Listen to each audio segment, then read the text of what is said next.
Boa tarde a todos e a todas. Primeiramente, eu queria agradecer aqui a Fundição Progresso e parabenizar por essa iniciativa, né, da gente juntar tantas pessoas do Estado do Rio de Janeiro, de âmbito nacional, que estão nessa discussão aí da agroecologia, da agricultura orgânica, de diversos movimentos aí de contraposição ao modelo hegemônico que a gente tem hoje. O nome desse seminário é Vivências e Utopias Reais. A Denise até falou que era Sobrevivências e Utopias Reais. Então, eu acho que foi providencial, porque realmente a gente está no momento de rediscutir formas de relação sociedade e natureza para que a gente realmente, a espécie humana, sobreviva aqui nesse território nacional. E a nossa, né, no mundo, no planeta. E a nossa mesa, ela foi escolhida com muito carinho aqui, cada um dos representantes. Ela é integrada pela Denise Amador, que vai trazer um olhar aí, né, de movimentos como o mutirão agroflorestal, como que a gente junta pessoas que atuam, né, nessa área. Pelo Paulo Peterson, que é da SPTA Agroecologia Rio de Janeiro, trazendo uma visão da sociedade civil. O Daniel Fonseca, da Universidade. O Sérgio Besserman, do Jardim Botânico do Rio de Janeiro, com olhar para a política pública, e o Ailton Krenak, como um indígena, uma pessoa que vive, né, numa bacia que foi praticamente morta, né? Então, ele está trazendo essa visão de um impactado, de um grupo vulnerável da nossa sociedade, e é essa composição, então, que esse seminário ele traga esses diversos olhares para que a gente consiga construir alternativas conjuntas e transformar isso no âmbito da política pública, né? E esse seminário, não um seminário, mas esse evento como todo, ele tem esse intuito, por isso que o Ministério do Meio Ambiente está nessa parceria, que é como que a gente faz com que esses pequenos grupos que tem em diversos locais, como foi colocado na mesa anterior, ele seja ampliado e ele não seja pontual, né? Ele seja estruturado e que a gente fomente esses polinizadores da vida, né, da produção de florestas em todo o território nacional e apresenta esse desafio para o governo federal, estadual e municipal, porque a gente sabe que estamos no momento de diversas crises, mas o governo não é monolítico, né? Tem muita gente querendo fazer coisa legal também, e essa interface entre governo e sociedade é fundamental. Então, a ordem das falas vai ser a Denise, depois o Paulo, depois o Daniel, depois o Sérgio, e finalizando aí o Ailton, para que a gente possa fazer um debate aqui. A ideia é que essa mesa vá até 6h30. Então, eu passo agora para a Denise Amador, para falar um pouco da experiência dela no mutirão agroflorestal. Vamos lá, boa tarde a todas e todos. Prazer enorme, né? A gente está aqui reunido nessa roda, nesse evento. É assim, uma sinergia incrível, né? Perfeito aqui a animação. Nosso animador aqui, carioca, e acho que uma sinergia maravilhosa desse espaço cultural, né? Incrível, com essas pessoas que lutam aqui para fazer cultura aqui no Brasil, né? E abrirem, e acolherem, e, na verdade, fomentarem isso tudo, né? Da gente estar aqui, discutindo, refletindo, né? Com todo esse movimento que a gente está vivendo hoje, de encontros, né? E aí eu acho que, assim, a minha fala vem nessa linha de, realmente, os encontros, os espaços de diálogo, né? Os espaços de troca, os espaços, realmente, da gente estar junto. Isso, para mim, hoje, é o que é mais importante em termos da gente estar se empoderando, né? Está empoderado, está fazendo coisas nos coletivos, e o coletivo nos dá um empoderamento, uma identidade que leva a gente além. Quer dizer, a gente pode estar sendo revolucionário, a gente está fazendo a revolução com as próprias mãos, diariamente, nos nossos coletivos, e aí a gente junta um coletivo com outro, né? Num espaço como esse, a gente troca entre os vários coletivos, e isso eu acho que é muito importante no momento de hoje. Então, assim, a minha fala, eu acho que vai numa linha de sem lamentação, a crise está aí, está terrível, mas eu acho que a gente tem que focar realmente nas soluções. Eu sou da linha até aprendi com minha mãe, da solucionática, Não choremos os problemas, vamos logo para as soluções. E aí as soluções, eu acho que tem sido várias soluções de vários campos. A gente tem que botar foco nas soluções que já... Não estamos inventando a roda, né? Coisas já são feitas há muito tempo. No campo da agroecologia, há muito tempo essa luta acontece. É uma luta, é uma política, né? É uma bandeira da agroecologia, que eu acho que hoje em dia veio mais para o público urbano, né? Está mais no boca a boca, né? As feiras, né? Eu acho que tem vários elementos que trouxeram para o cidadão comum, digamos assim, urbano, essa discussão da alimentação, da agroecologia, o que é isso, né? O que eu interfiro quando eu estou me alimentando. Então, a gente tem essa noção, né, que a gente está construindo realmente a paisagem que a gente quer. Se eu só como carne, eu só quero um lugar de pastagens, né? Muito boi, realmente. Se eu só como fruta, como a minha amiga Patrícia, ela quer uma floresta de muita fruta e abundância. Então, na verdade, a gente realmente ter essa consciência da coisa do consumo responsável e consciente, né? De saber o que você está favorecendo. Então, aqui, eu dei um intervalo falando da feira, né? Eu quero apostar nesses artesãos e nesses agricultores, e não no Grupo Pão de Açúcar ou qualquer outra mega empresa ou grande corporação, que essas grandes corporações a gente tem mais é que fazer quebrar, tem que fazer boicote, né? Todas essas aí, que não são tantas, mas são poucas e muito potentes, né? Bom, estou aqui indo, porque, na verdade, eu queria abrir essa fala falando do Plant Rio, né? E o Plant Rio é essa sinergia. A gente, ano passado, pediu o espaço, mas aí o espaço foi também incorporando toda a história para a gente comemorar os 20 anos do Mutirão Agroflorestal, que é um coletivo que eu faço parte e me empodera e me torna assim, mais potente no campo da agrofloresta. A gente atua em vários lugares do Brasil e estamos até dispersos, o que é um desafio, porque a gente está longe, mas é também uma capilaridade maior pelo campo brasileiro. E aí, encontrando, então, a Fundição Progresso aqui, que aí já fica, assim, né, o convite, eu acho que agora virou moda, né? Acho que pelo menos uma vez por ano a gente tem que fazer esse encontro e puxar outras pessoas, vários olhares e isso aqui tudo, né? Bom, deixa eu seguir aqui minha colinha, porque estou aqui... Assim, esse ano também o Perfeito, no começo do ano, puxa, esse ano é 25 anos da Eco 92, né? 25 anos da Eco 92, temos que fazer alguma coisa. Eu não podia deixar de lembrar, porque, para mim, foi muito significativo. Eu era jovem, eu era universitária, mas acompanhei, consegui um trabalho de relatora, fiquei relatando as mesas de agricultura sustentável e pude vivenciar aquilo que também, e aí eu sei que o Perfeito foi muito contagiado, tem grandes pessoas aqui que a conexão foi a partir daquele momento, né? Então, a gente pode até dizer que, em pequena escala, isso aqui é uma pequena Eco 92, né? Assim, uma pequena escala em termos de encontros, de articulações e tal. Então, queria só assim, fazer esse... Né? Quem estava na Eco 92 lembra aí um pouquinho e a gente pensar tudo o que reverberou, né, daqueles encontros e daquele momento que justamente eu acho que nos traz um termo que o Marcos Sorrentino, um professor querido da Exalc, ele traz muito esse termo potência de ação.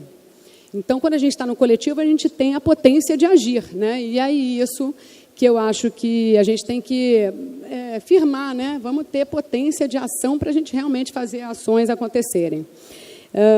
Bom, e aí nessa coisa, encontros com indígenas, né? A gente tem aqui um representante maravilhoso que vai nos brindar com uma fala inspiradora e temos aqui outros representantes indígenas maravilhosos. Eu posso falar de vocês, Dayara Tucano, Cacique Cian, que é Runicuim, e o Cacique Bira, Taio Cian, e o Bira, Cacique Bira, da aldeia Nova Esperança, do Acre, Iauanauá. Então, olha só que riqueza, 4 etnias aqui. E aí me lembro do Darcy Ribeiro, né? Darcy Ribeiro, que foi um grande pensador da educação, e aí o Daniel vai me suceder aqui refletindo sobre a educação, mas ele trouxe uma frase que eu gosto demais, porque fala que, assim, ele, antes de morrer, ele falou, realmente não deu tempo de eu fazer tudo o que eu queria. Ficam vocês encarregados de construir essa nação. Grande responsabilidade.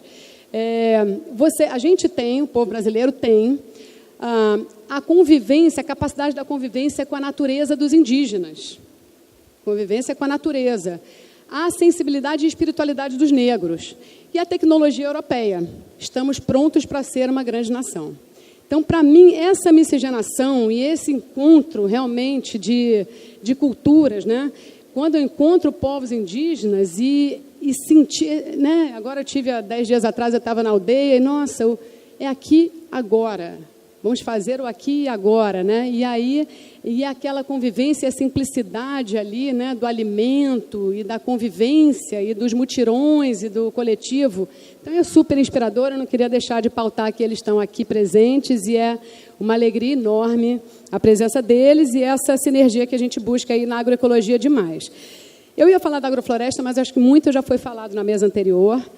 Eu sou militante da agrofloresta, eu falo que eu fui picada pelo vírus da agrofloresta e sou viralizada e tento viralizar as pessoas, porque realmente é algo encantador, porque eu acho que, acima de tudo que o pessoal comentou aqui e que a agroecologia já traz também, da diversidade, do não uso de agrotóxicos, das bandeiras de luta próprias da agroecologia, que traz, inclusive, a questão da reforma agrária, distribuição das terras. A agrofloresta, ela traz uma coisa, ela é um meio da gente se reinserir no ambiente. Então, na verdade, talvez o budista, meditando, consiga se conectar e se sentir parte do planeta e tal. A gente, na educação ambiental, trabalha, vamos abraçar as árvores para a gente se sentir parte. Mas a agrofloresta, ela traz esse senso mesmo da gente ser tão importante quanto a bactéria que está fixando nitrogênio e fazendo simbiose com a raiz, tão importante quanto a formiga que está lá podando, manejando para deixar um solo mais fofo, né? E a gente vai lá e mata a formiga, enfim, a gente mata, a gente faz uma agricultura da morte. E a agrofloresta nos ensina a agricultura da vida e nos reinsere. Então, assim, a agrofloresta é maravilhosa, claro, um monte de bandeira aí, é árvore, é biodiversidade, é tudo que está ligado, né, a gente plantar árvores e a matéria orgânica, a ciclagem da matéria orgânica. Mas, acima de tudo, quando a gente encontra a agrofloresta, né, e quem acho que trabalha com a agrofloresta sente isso, você realmente faz sentido, eu faço parte mesmo. E aí esse senso planetário de ser parte do planeta é maravilhoso, porque aí nunca mais você vai fazer, né, assim, fazer nada errado, digamos assim, né? Pô, a consciência é a maior referência da nossa vida. Eu não vou, não vou fazer nada ambientalmente cagada, porque eu sou parte, é minha casa. Como assim eu vou, né? É um tiro no pé do que a gente está fazendo. Bom, tô indo, meio desorganizadamente e... Aí, meio para concluir, na verdade, assim, as perguntas que eu deixaria assim, no ar, né, para a gente refletir o que a gente alimenta quando a gente se alimenta, né? Então, é aquilo que eu estava falando, né? Que máquina a gente está alimentando quando a gente está se alimentando, e é emblemático a gente ter as feiras, a população urbana, como é que pode entrar nesse debate, como é que pode colaborar? Né? Eu acho que é tendo essa consciência, seja em plantios urbanos, mas nem todo mundo vai ter plantio urbano. É muito legal ter a comida local, é fundamental ter esses espaços, a gente verdejar as cidades. Aliás, é revolucionário o que a gente está fazendo nessa praça aqui na frente. Quem não teve oportunidade ainda de passar com olhos, né, sai daqui, passa os arcos e aí tem a praça ali, que até no passado era um cimento, era uma terra assim que a gente... quebrou algumas picaretas ali tentando furar, e hoje já é um solo fofo, que tem abóbora, batata doce, tomate, que mais? Girassol, um monte de punk, enfim, alimento em plena Lapa. Eu mesmo fico assim, gente, como assim? Os mendigos estão deixando, os bêbados estão deixando. É revolucionário. Então, a gente tem esse senso de a revolução a gente faz todo dia. Sejamos revolucionários nas nossas ações, seja plantando, seja se alimentando, seja cutucando um amigo, seja, né? E seja a gente estar em coletivos. Então, um pouco essa inspiração que eu queria deixar. Eu falo, né, meu marido é realista, eu sou otimista, eu sou da linha do otimismo mesmo. Tá tudo uma merda, mas vamos fazer, tá merda, mas não, a gente pode, a merda vai virar composto e vai sair uma floresta incrível. Então, vamos jogar os opressores na composteira, vamos formar uma mega floresta, agrofloresta, e é isso. Prazer. E aí, para finalizar, é realmente agradecer demais cada convite aqui, cada, né, brinde de pessoas, cada cabeça que está aqui, esse sorriso. É muito gratificante. Eu acho que a gente vai numa espiral assim, de consciência, e daqui, pode ter certeza que eu acho que daqui a gente está reverberando uma energia que vai chegar aí na cidade como um todo, e o Rio de Janeiro está precisando demais, né? Obrigada. Agora eu passo a palavra.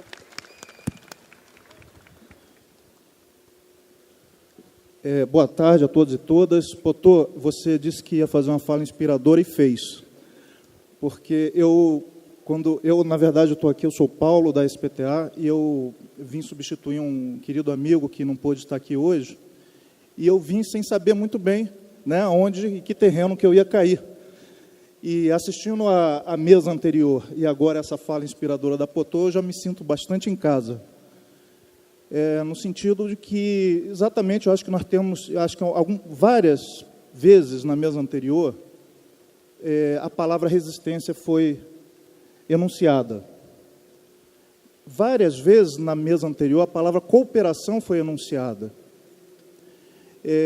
E, ao mesmo tempo, apontando caminhos, o que não deve ser, mas o que deve ser, na linha que a Potô acaba de dizer. Não vamos nos resignar. Então, não é uma resistência defensiva, é uma resistência propositiva, ir lá na Lapa e fazer. Né? Nós estamos propondo um caminho. Né? Eu acho que essa ideia de que não aceitar e não se resignar com a situação, mas encontrar nas práticas sociais formas de resistência, mas que são formas de resistência que estão apontando novas possibilidades para o mundo que a gente vive, não só nas cidades, como no mundo rural, e principalmente na relação entre o mundo rural e a cidade, que é objeto do nosso debate aqui. Quer dizer, entender, e eu acho que a gente que vem do campo da agroecologia, costuma dizer que a agroecologia é uma lente, é uma lupa de leitura da realidade. Ela não é uma técnica, não é um conjunto de técnicas, não é um mercado, ela é uma forma de você interpretar os sistemas de produção, alimentação e consumo de outra forma. E quando você põe a lente da agroecologia, a gente entende por que tem ali na Lapa uma horta. Porque aquela horta, mais do que um conjunto de plantas, é uma expressão de luta.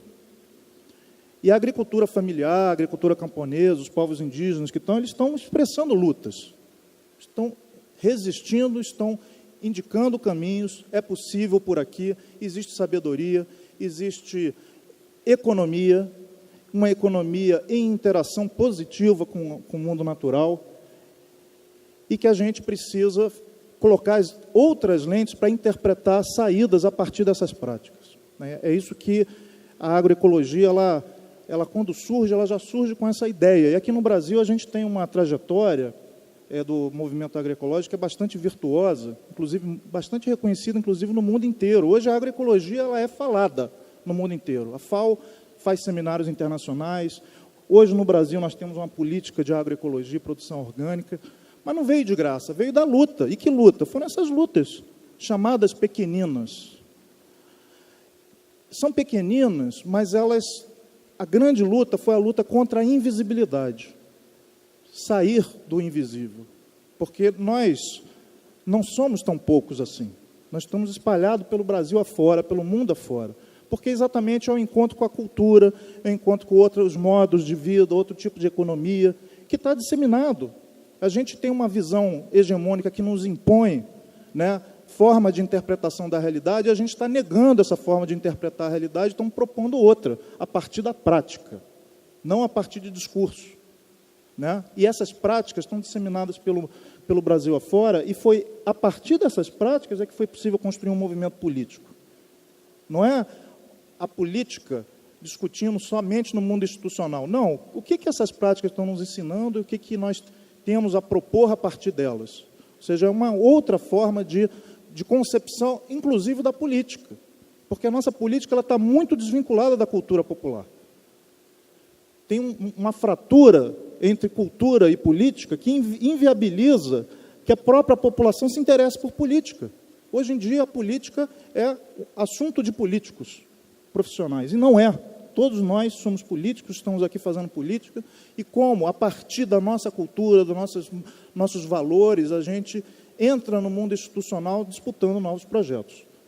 Um pouco essa a trajetória do campo da agroecologia, e nessa ideia da luta pela invisibilidade, muitas conquistas foram nós podemos enumerar. Uma delas, e que é muito significativa para o mundo inteiro, é o reconhecimento da agricultura familiar, que antes sequer existia. a categoria agricultura familiar. Isso foi uma luta de movimentos de dizer, existe uma outra forma de fazer agricultura, que tem uma portadora de uma outra economia e que merece políticas específicas, porque essa forma de fazer agricultura ela é benéfica para a natureza, para a sociedade, para a economia, produz alimentos.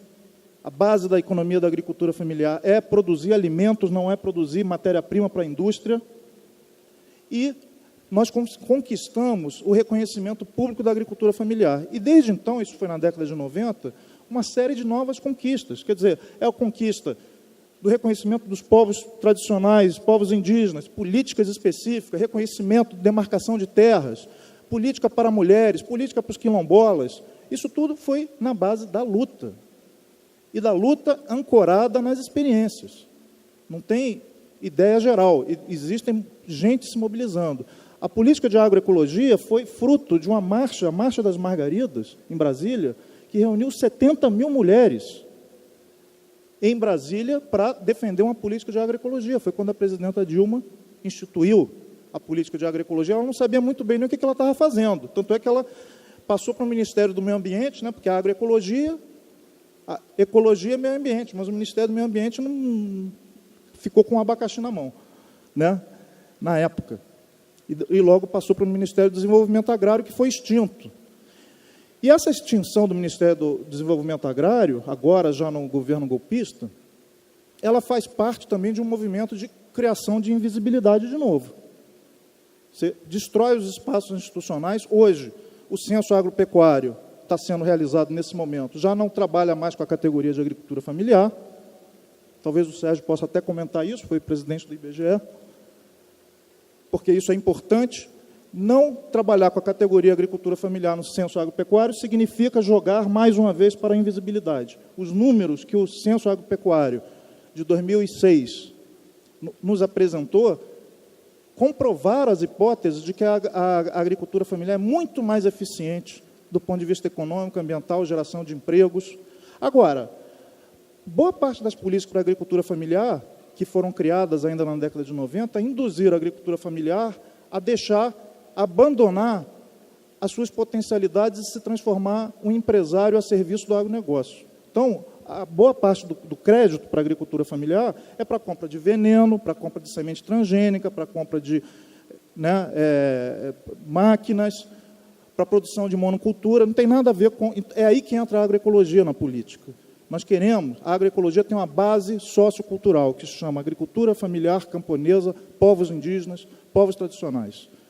Nós não estamos falando de técnica, nós estamos falando de cultura. Estamos falando de uma forma de se relacionar com a natureza e produzir alimento em benefício do conjunto da sociedade. Falamos de objetivo de desenvolvimento sustentado, nós precisamos repensar os sistemas agroalimentares e a centralidade que tem o alimento para a água, para geração de renda, para emprego. Então, esse debate que nós estamos fazendo aqui nesse pequeno ciclo, ele é extremamente central se nós quisermos discutir outro projeto de desenvolvimento, outro projeto de país. Quer dizer, a questão do alimento, da agricultura, da ocupação dos espaços agrários, porque isso vai repercutir diretamente na cidade. A grande concentração demográfica que nós temos hoje no Brasil se deve a um projeto para o mundo rural. A gente sabe disso, né? Que foi um projeto de expulsão massiva em curto prazo. Então, a gente não explica as cidades sem entender o que se passou no campo. Para terminar, hoje de manhã eu estava folheando, trouxe aqui para mostrar para vocês o Globo Rural dessa semana que está na banca. Eu peguei o Globo Rural porque ele tem muito a ver com o nosso debate aqui. Ele tá, esta comida tem história. E diz assim: cada vez mais as pessoas querem saber de onde vêm os alimentos que consomem, se fazem bem à saúde e ao planeta. Conheça os produtos que estão... os produtores que estão preocupados em dar essas respostas. Bom, então, muito interessante. Falei, bom, tem muito a ver, vou levar lá para mostrar para o autor. Quando eu comecei a folhear a revista, aí a gente vem logo na primeira propaganda assim: novos territórios existem para ser conquistados. É a propaganda no meio de um canavial, propaganda de caminhão do agronegócio. Primeira propaganda da revista: novos territórios existem para ser conquistados. Caminhão, não sei se é a diesel. Aqui a primeira entrevista é de um técnico, um pesquisador da Embrapa, que diz assim: comida sintética vai mudar a cara da agricultura. É a carne sintética. Ele diz: a carne de laboratório será direcionada para o atendimento das grandes demandas. Aí tem um pouco a ver com aquela ideia da Cátia Abreu: comida transgênica é para pobre e comida orgânica é para rico. Então, a carne de laboratório será para as grandes demandas. Eu falei, bom, onde é que está o interesse da população em comer alimento, né, e resolver o problema alimentar e do planeta? Folheando a revista, a gente chega numa coisa mais curiosa ainda, que eu não sei se vocês já ouviram falar, eu fiquei sabendo hoje. Festival Origem, a conexão do campo com a gastronomia, que vai ocorrer em São Paulo, discutindo a importância do alimento. Patrocínio: Pão de Açúcar e Coca-Cola. Festival Origem, origem do alimento. E aí fala sobre sementes caipiras, só não fala de agrofloresta, mas fala de semente crioula, fala de chefe de cozinha e por aí vai. Alimento orgânico. Bom, é extremamente curiosa. Chega no final, tem uma série de barbaridades aqui, mas no final eles colocam uma fala do Papa Francisco que diz assim: o alimento desperdiçado é como se fosse alimento roubado da mesa do pobre, de quem tem fome. Ao lado do Papa Francisco tem um diretor da Monsanto. As pessoas estão cada vez mais distantes do campo e de como os alimentos são produzidos. Então, o que eu estou querendo dizer com tudo isso? Embaixo tem o Blairo Maggi também falando outra bobagem, que não vale a pena ler para não quebrar o nosso bom ambiente aqui, que ele fala do trabalho escravo. Mas, o que eu estou querendo dizer com isso? É sobre as narrativas e da importância de nós nos encontrarmos, de fazer evento como esse. Porque essa nossa narrativa está em disputa.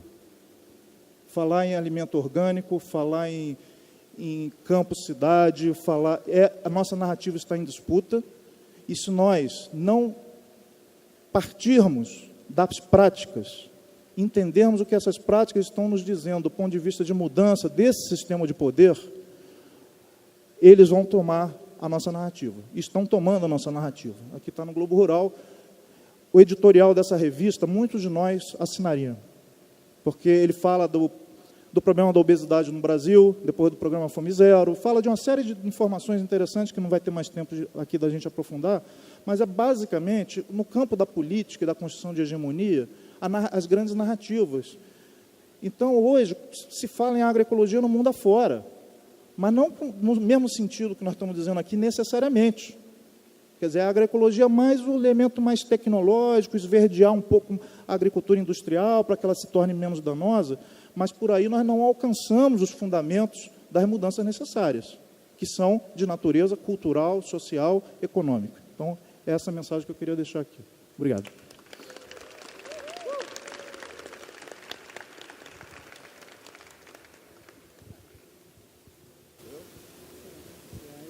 Agora eu vou passar a fala aqui para o Besserman, que é diretor do Jardim... era o Daniel, desculpa. Agora eu vou passar a palavra para o Daniel. Boa tarde, gente. É uma satisfação enorme poder estar aqui com vocês hoje à tarde.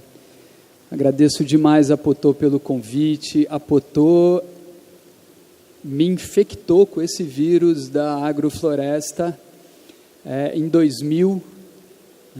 Eu sou do interior do estado de São Paulo e a gente, conhecendo a agrofloresta que ela já estava começando junto com o Rodrigo a desenvolver na propriedade deles, a gente acabou por, junto com outras pessoas, compor um projeto pedagógico de um grupo chamado Arte na Terra, que está existente, vivo e potente até hoje.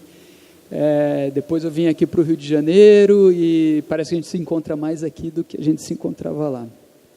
Eu sou professor na Unirio, no Departamento de Ciências do Ambiente, e é interessante, nesse momento histórico, a gente está dentro de um Departamento de Ciências do Ambiente, no imaginário, né, é um lugar cheio de beleza, né, mas o que a gente encontra no dia a dia é o oposto. Quem trabalha num departamento de ambiente hoje trabalha com poluição, com desmatamento, com degradação de solo, né, só com coisa ruim, né? E isso, em alguns momentos, até sufoca a gente de ver, de perceber que a situação, a situação ruim não é a situação específica da área alimentar ou da área de produção de alimentos, ela é uma situação generalizada, né? Se você abriu a sua torneira hoje, provavelmente você tomou água com microplástico e nanoplástico e sequer sabe disso. E esse é um problema que a gente nem fala a respeito. Quanto mais, né, conseguir enfrentar isso, ou tratar isso, ou qualquer coisa desse tipo. E a Potô me convidou para vir falar aqui rapidamente com você, conversar com vocês, a partir um pouco do olhar da educação, porque eu trabalho com educação ambiental dentro do departamento, né? E eu venho aqui da perspectiva de que o papel da educação é desafiar o senso comum, né? Então, se vocês passarem por um processo educativo e não forem afetados por esse processo educativo de alguma maneira, se ele não tocar vocês, se ele não perturbar vocês em algum momento, para falar da questão ambiental hoje, desconfiem, né? Estão tentando vender alguma coisa para vocês que não é exatamente coerente com a situação que a gente encontra no país e hoje no planeta. E aí a gente está aqui reunido, né, para falar sobre agricultura regenerativa nas cidades, sobre vivências e utopias reais. E um grupo que veio fazer um mutirão de agrofloresta ali na frente, pequenininho, né, esmagado no asfalto da cidade, né? E aí, a partir de algumas leituras que eu tenho feito mais recentemente, eu fiquei me perguntando, né, se comer é uma coisa tão importante para a sobrevivência, por que produção de comida é uma coisa sobre a qual a gente precisa falar? A gente não deveria precisar falar. Produzir comida devia ser um negócio dado, uma coisa comum na vida, né? Olha, eu estou no trópico, no quintal ali tem uma árvore, nessa árvore tem comida e eu vou comer a comida que tem nessa árvore, não devia ter, né? E eu falei que eu estou lendo algumas coisas aqui, um desses livros é um livro que chama Descolonizar o Imaginário. O tema da colonização é um tema que me afeta bastante, e tem um trechinho do livro que o autor fala assim, o autor do capítulo fala assim: os modos de organizar a sociedade e a economia, os modos de conceber o mundo e de estar nele, os conhecimentos e saberes de grande parte da população mundial foram desqualificados como pobres, atrasados, insuficientes, por uma única razão: existiam por fora do sistema de produção e dos mercados capitalistas. Essa é a meta do desenvolvimento, entre aspas, né? Incluir territórios não totalmente permeados pelas lógicas e práticas capitalistas aos circuitos de acumulação de capital, transformar populações, nós, em consumidores, camponeses de subsistência em assalariados ou informais, bens naturais em commodities, propriedade coletiva em privada e vendável, com um só objetivo: aumentar os fluxos de dinheiro e, assim, o crescimento econômico, paradigma irmão do desenvolvimento. Então, eu vim aqui quase que em 15 minutos tendo que responder a pergunta: como é que a educação ambiental pode lidar com um processo e um contexto desse, né? E eu digo que a comida é um caminho sensacional para fazer isso, e talvez o mais sensacional que exista, porque, salvo raríssimas exceções, todo mundo gosta de comer, né? Então, quando a gente fala de comer, a gente eleva os espíritos das pessoas. Nas minhas aulas na Unirio, eu proponho para os meus alunos, e às vezes eu não consigo, que eles tragam comidas para a aula. E a gente faz uma mesa, né? A gente faz uma mesa, eu falo para a gente descascar em vez de desempacotar, né? Para a gente desindustrializar a vida, né? E eu tenho dificuldade que os alunos de cursos de ciências ambientais, de ciências da natureza, de biologia, se desindustrializem, se vejam não como um ente industrial, né, aí de boca aberta, pronto para engolir todo tipo de lixo que a indústria produz. E eu não vou fazer uma crítica à indústria. Talvez tenha tido uma boa intenção por trás do modelo industrial de produção 300 anos atrás. Mas hoje eu acho que não tem. A indústria quer que a gente vire consumidor cego de seja lá o que for que ela jogar para a gente aqui, né?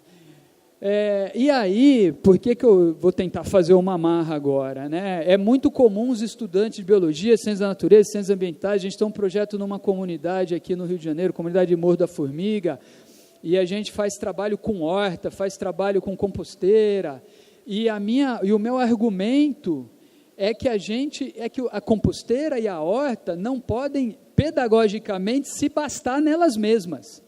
Quer dizer, o nosso trabalho com as crianças do Morro da Formiga não é com foco em habilitar essas crianças a serem produtoras rurais, porque a gente mora aqui numa cidade que o metro quadrado é assim, absurdamente caro, então pensar que as pessoas vão ter quintais em casas e vão produzir é uma utopia, né? Eu gostaria de poder ter 1 metro quadrado de quintal onde eu moro, e não estou dizendo que isso não é importante. Foi bonito ver uma criança pegar com uma professora absolutamente sensacional, e a gente tem professores nas faculdades, nas escolas públicas sensacionais, deveriam estar nas universidades ensinando a gente, e são invisibilizados também, né? E ela pega um feijão e planta o feijão, e o feijão nasce com as crianças, aí dá a vagem, e aí ela filma o menino abrindo a vagem do feijão, olhando e tendo uma surpresa enorme, falando, nossa, um feijão! Né?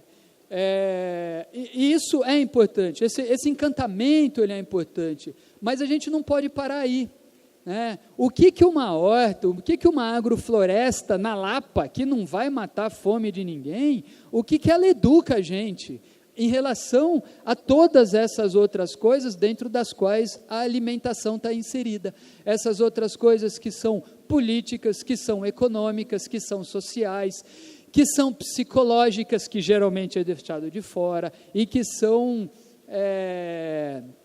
estéticas também, né? Um dos grupos que reclamou da agrofloresta aqui nos Arcos da Lapa foi o pessoal dos tombamentos arquitetônicos. Olha só que contradição, né? Então a gente precisa ir além da horta como horta ou da agrofloresta. A agrofloresta em si tem um poder absurdo. Eu recomendo quem nunca participou de um mutirão agroflorestal mesmo, de suar no sol, né, inclusive para desromantizar, eu vou largar tudo e vou ser um produtor agrícola. É dificílimo ser um produtor agrícola. As coisas que a gente planta morrem, né? Então, essa experiência, ela é super importante. Mas a horta e a terra e a natureza, e aí tem um outro trechinho de um livro aqui, que eu estou lendo recentemente, e tem um trechinho que eu achei sensacional. Ele está falando de outra coisa, mas o trecho cabe para nós aqui. Fala assim, não se deveriam impor esforços antinaturais para a percepção da verdade. O cara está falando de Freud e do que nos move adiante, basicamente. Muito pelo contrário, a trilha a ser seguida deveria ser aquela que a própria natureza já aponta, né? As forças naturais não deveriam ser aniquiladas, mas fortalecidas, para que se tornem em si mesmas transmutadas a fim de produzirem a revelação da outra margem, né? Aonde que eu quero chegar aqui, que é o trabalho pedagógico que eu faço? Eu faço um exercício enorme com os meus alunos, da gente abolir as caixas. A palavra ou, né? As caixas mentais, as fronteiras mentais que a gente construiu no Ocidente, elas são fronteiras absolutamente artificiais que direcionam o nosso olhar, né? Só que essa organização mental fragmentada, ela é a organização mental da morte. Me permitam ser enfático, mas é o que ela é, porque ela desconecta a gente dos fluxos dentro dos quais nós estamos inseridos. Eu pergunto para qualquer aluno, eu falo aluno de medicina, de biomedicina, de enfermagem, de áreas da saúde, por que a gente come? A gente come quantas vezes por dia, né? Pelo menos a resposta para essa pergunta a gente deveria ter uma certa clareza. E, em geral, depois de algum pensamento e com algum constrangimento, eu ouço, a gente come porque a gente tem fome. Eu ouço um adulto falando isso. Eu falo, não, tudo bem, mas por que a gente tem fome? A fome é uma manifestação física de alguma outra coisa, né? Tá. Aí pensa e fala assim, porque a gente precisa de energia. O que mais? Estou desafiando vários de vocês aqui, né? Vocês estão pensando, né? Por que a gente come porque o nosso corpo é construído com as coisas que a gente comeu, né? Isso significa que aquela banana, né? Eu brinco com os alunos, eu falo assim, quando te chamam de banana, seu banana, você fala, eu sou mesmo, né? Porque a banana que eu comi virou eu, né? Vocês estão entendendo? Essa conexão, a gente reaprender a entender por que a gente come, e que comer é um ato de conexão com o universo, assim como respirar é um ato de conexão com o universo, né? A palavra espírito, eu aprendi isso outro dia, pronto, resolveu quase tudo que eu não entendia. A palavra espírito tem a mesma raiz etimológica de inspirare, né? O espírito é a inspiração.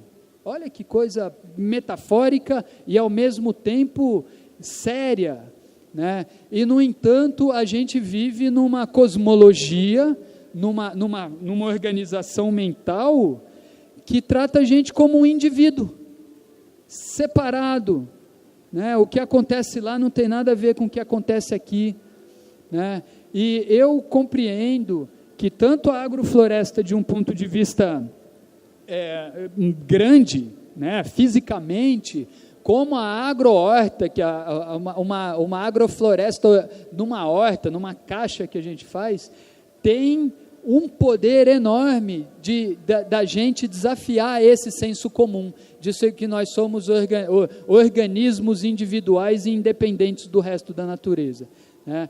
Então, eu converso muito com os meus alunos e existe uma carência enorme da gente criar práticas pedagógicas que, de fato, sejam capazes de instigar educandos e educandas nesse sentido de se ver como parte de um fluxo, né, que continua o seu fluxo. Tá bom, gente? Muito obrigado, depois eu conecto com vocês aí nas perguntas. Muito obrigada. Agora eu vou passar a fala para o Sérgio, né, porque é presidente do Jardim Botânico do Rio de Janeiro. Fica até difícil depois de duas falas tão inspiradoras. Eu subi para sentar aqui, tive uma briguinha com o Paulo. Falei, não, na extrema esquerda sou eu. Ele falou, não, sou eu. Falei, não, na extrema esquerda sou eu. E ele fez jus à extrema esquerda, mas eu vou procurar fazer jus também, depois a gente troca. Eu tenho uma paixão. Paixão, não é uma defesa racional aqui, não, é uma paixão. A ciência. A ciência surge quando, ao contrário, nós brasileiros somos muito ruins de ciência. A gente tem a visão da ciência como ela sendo arrogante. A ciência é o extremo oposto disso. É claro que ela nem sempre obedece isso, do mesmo jeito que as religiões. Do pó viestes ao pó voltarás, mas a ciência também, mas através da ciência eu vou procurar defender uma tese de que o que vocês estão fazendo aqui, já foi dito pelo Paulo, pelo Daniel, é parte de uma revolução. Estou controlando meu tempo, porque judeu é igual baiano, botou para falar, para parar, é uma desgraça. Me controla aí, tá? É uma revolução do porte, neste século, nestas próximas 2, 3, 4 décadas, que a gente não sabe se vai dar certo ou não, mas do porte do Renascimento, do Iluminismo, muito maior do que a baboseira que a gente deve deixar no século XX. Olha, eu sou historiador, essa não é uma frase fácil. O que eu estou dizendo para vocês é que Primeira Guerra Mundial, Revolução Soviética, crise dos anos 20, grande recessão de 29, stalinismo, nazismo, fascismo, comunismo, Segunda Guerra Mundial, Bretton Woods, Guerra Fria, Vietnã, Cuba, tudo isso é pequenininho frente aos desafios que nós temos pela frente, nós, a humanidade, a civilização, pequenininho mesmo, inexpressivo. Ficar pensando privado, estatal, frente à revolução que a gente tem pela frente, é quase... Quem está vivendo o Renascimento não sabe que está vivendo o Renascimento. Acha que tem um maluco pintando a capela, o teto da capela de um jeito diferente. Nós estamos numa revolução que não é essas coisas que eu falei, não. É muito maior. E para justificar, depois a gente dividir a extrema-esquerda aqui, o que vocês estão fazendo aqui é parte de um movimento que, por razões, por isso eu falei ciência em primeiro lugar, por razões concretas, que eu vou falar muito rapidamente, exigem que o capitalismo acabe neste século. Não é voltar ao socialismo, soviético, essas coisas, não. Pode continuar tendo empresário, querendo ganhar dinheiro também e tal, mas essa vida que foi muito bem criticada aqui, essa vida em que a razão de ser é o consumo, é ter, é demonstrar hierarquia, é maximizar a acumulação de capital o tempo todo, crescer, crescer, crescer. Os ecologistas têm uma brincadeira bem bacana, né? Só existe uma coisa igual ao capital, que só quer saber de crescer, crescer, crescer, crescer. Qual é? A célula cancerosa. Ela também não quer saber de mais nada, ela não serve para mais nada, ela quer crescer, crescer, crescer, crescer, crescer. E por razões objetivas, não de valor, não de amor. Eu tenho esses valores e esses amores. O mico-leão dourado, arara azul, né? Todo mato aí um tempão também, mil lutas. Mas isso é eu. Eu amo o que eu quiser. Eu sou um ser humano, desculpe a expressão, eu amo o que eu quiser. Ninguém tem porra nenhuma a ver com isso. Então, eu gosto do mico-leão dourado, o outro não gosta, etc. e tal. Mas, para além disso, nós temos um problema. E é um problema do tamanho dessa revolução. Renascimento. O iluminismo, o momento em que a pergunta passa a valer mais do que a resposta, que o Daniel expôs muito mais. O que é a ciência? A ciência é isso. O cientista é o bicho mais engraçado do mundo. Quando ele encontra o negócio, ele se desinteressa. Agora eu já sei. O que apareceu na frente que eu não sei. Bom, o estudo, em primeiro lugar, rapidamente, mas muito rapidamente, não tem nada a ver com estamos estragando o planeta, precisamos salvar o planeta. Isso é uma onipotência narcísica de uma humanidade da infância que entendeu que somos a imagem e semelhança de Deus, quer dizer que nós somos deuses. Nós não temos poder nenhum para estragar a natureza do planeta. A gente se confunde porque a gente tem um poder imenso para estragar a natureza do planeta do nosso tempo. Mas são tempos dramaticamente diferentes.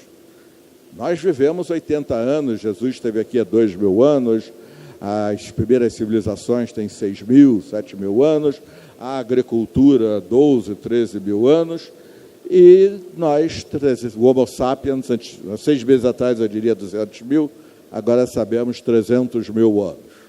Alguns antepassados parecidos, um pouco mais. A vida está no planeta Terra há 3 bilhões e 600 milhões de anos. Só a vida pluricelular há 650 e tantos milhões de anos.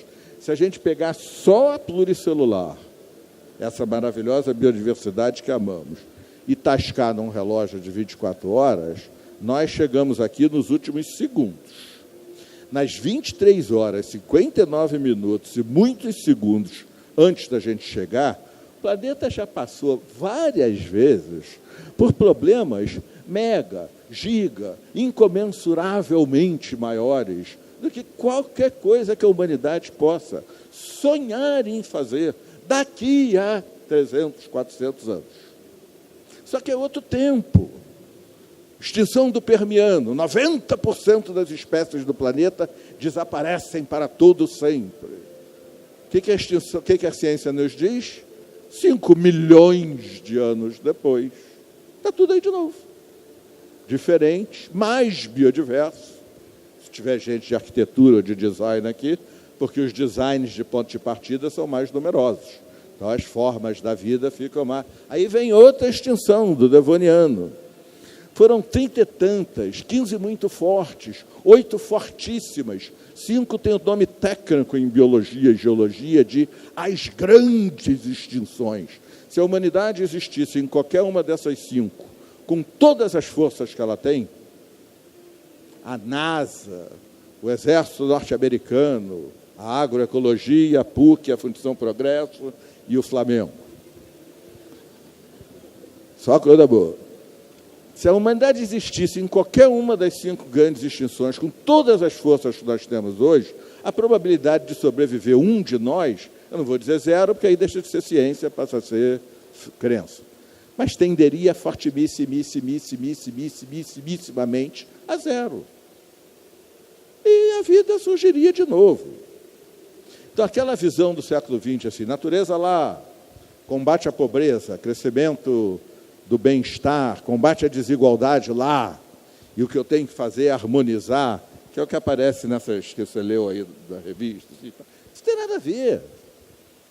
Não haverá crescimento do bem-estar, não haverá... Mudanças climáticas podem pôr em risco todos os ganhos contra a pobreza dos últimos 30 anos. Greenpeace? Não. Banco Mundial. Um documento oficial, não é do autor, não. Combate à desigualdade. Um cidadão do planeta emite 1,4 toneladas de carbono. Um africano, 0,4. Um norte-americano, 5,5. Como é que você resolve o aquecimento global sem... Como é que faz? Então, essa ideia de que é construção, humanidade, crescimento econômico lá, natureza lá, não é a versão correta. A narrativa correta. A natureza não tem problema. A natureza é assim, estou extremamente doente por 2 segundos. Tic-tac, tic-tac, estou boa. Me livrei desses caras aí. Eu, para os meus alunos de economia, digo assim, se eu fosse um vendedor de apólice de seguro intergaláctico, procurava planeta em crise ambiental. Aí achava a Terra, ia vender uma apólice para a natureza. Ela lia, meu filho, quero isso não, pago nem um centavo. Eu estou com coceira, se me encherem o saco, eu me livro da coceira.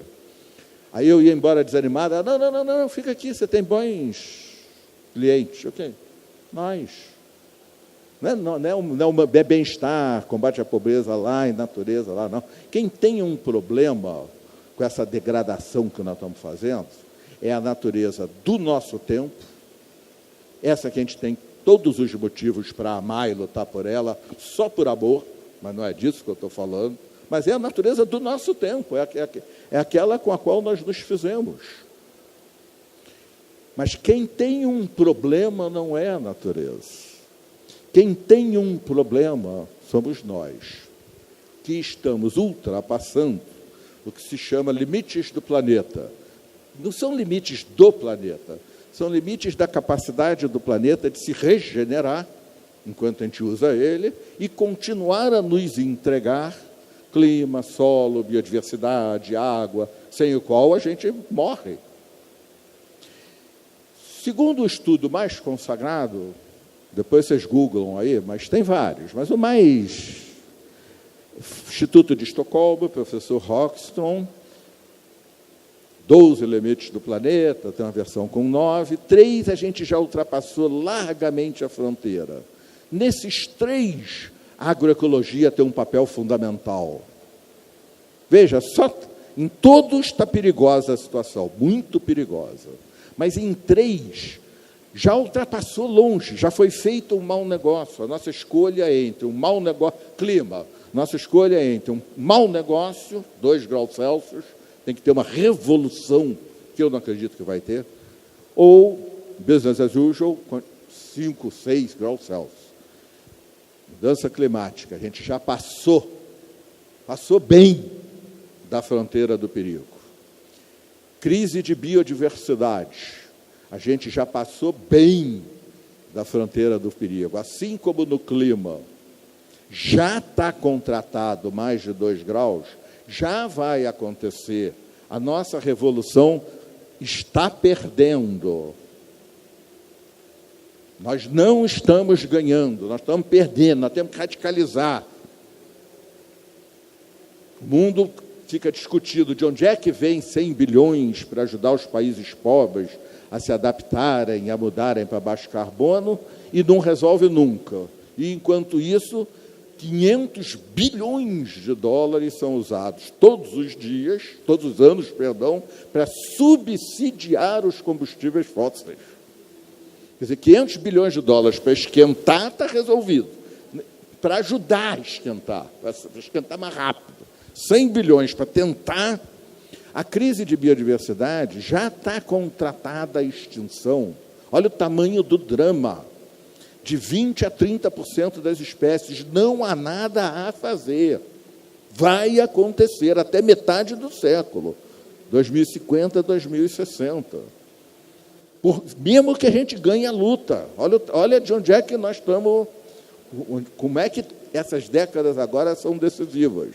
E a terceira, que tem tudo a ver com a agroecologia também. O limite do planeta, segundo a ciência, que a gente já passou mais longe de todos, mais do que clima, são 3 o que a gente passou: clima, biodiversidade, e o que a gente passou mais, excesso de nitrogênio e fósforo na agricultura, porque esse nitrogênio e esse fósforo, mais cedo ou mais tarde, você joga lá no cerrado, cai num riachinho, cai num riacho maior, vai para um rio, vai para São Francisco e acaba no oceano. E estão criando as zonas mortas dos oceanos, que é um mistério que a gente não sabia a razão. Veja, que a gente não chama de deserto, não, tá? Deserto tem vida, é zona morta dos oceanos, e se isso continuar acontecendo, nós vamos todos morrer, se os oceanos morrerem. Então, para terminar, e a agroecologia, não é que exista a solução mágica para problema complexo, não existe. A agroecologia é parte das muitas soluções que nós temos que fazer. Mas ela tem uma virtude tremenda, porque ela junta esses 3 limites do planeta, mais ainda no Brasil. Ela produz alimento a baixo carbono. Tem que ser a baixo carbono, não pode ser o caminhão a diesel. Não é só plantar agroecologicamente, não. Tem que transportar ecologicamente. Brasil, um país continental que transporta carga com caminhão a diesel, em vez de ferrovia, hidrovia, etc. Em segundo lugar, nós temos a maior restauração florestal para fazer. Basta cumprir a lei. Pioraram o código? Pioraram. Os jornalistas mexeram lá em umas coisas e pioraram? Pioraram. Ok, votaram? Votaram. Cumpre. Vai lá e cumpre. Se cumprir, é a maior restauração florestal do planeta, longe. Mais a proposta brasileira para a mudança climática. Como é que isso vai ser feito? A galega? Ou respeitando a biodiversidade original, tentando reconstituí-la e, principalmente, viabilizando através da agricultura comercial que a biodiversidade tenha uma chance frente a mudanças climáticas, ou seja, conectando remanescentes ou com uma agricultura que acolhe a biodiversidade. Se tiver um remanescente de Mata Atlântica aqui e outro aqui, ou você faz um corredor ecológico, excelente solução, mas se for tudo agroecologia entre um e outro, a conexão também está feita. E se for agroecologia com o corredor ecológico, que é da própria natureza da agroecologia, porque isso aumenta a produtividade, tanto melhor.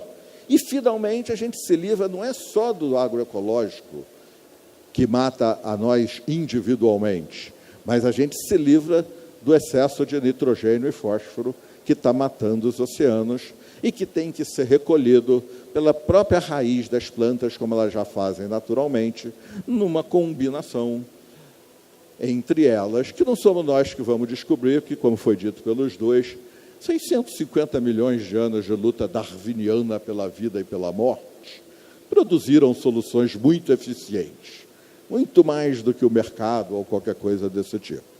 Então, é olhar o que aconteceu, porque quem não se deu bem morreu, e tentar reproduzir da melhor maneira possível.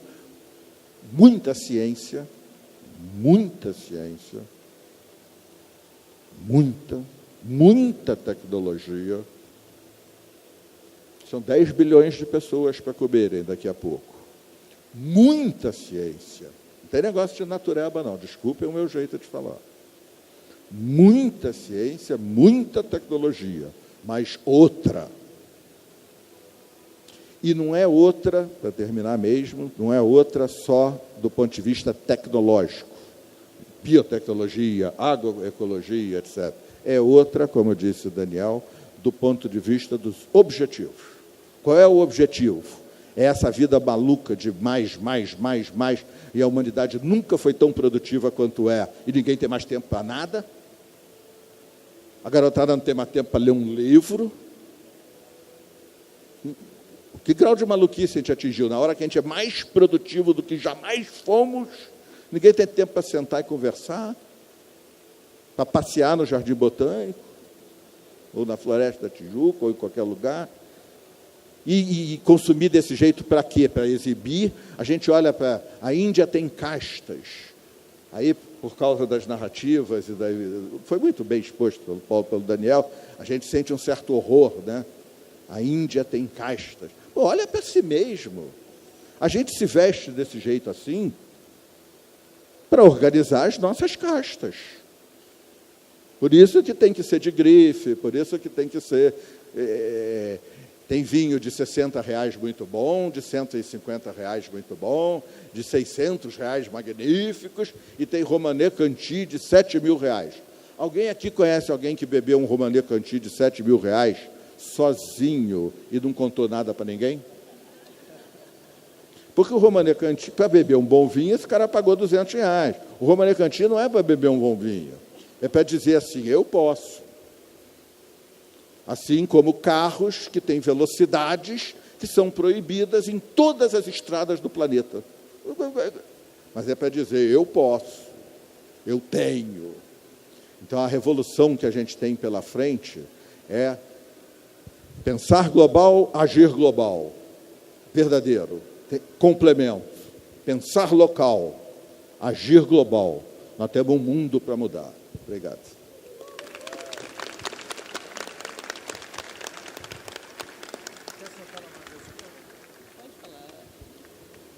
Agora passar aqui para o Ailton, né? Essa mesa está muito rica.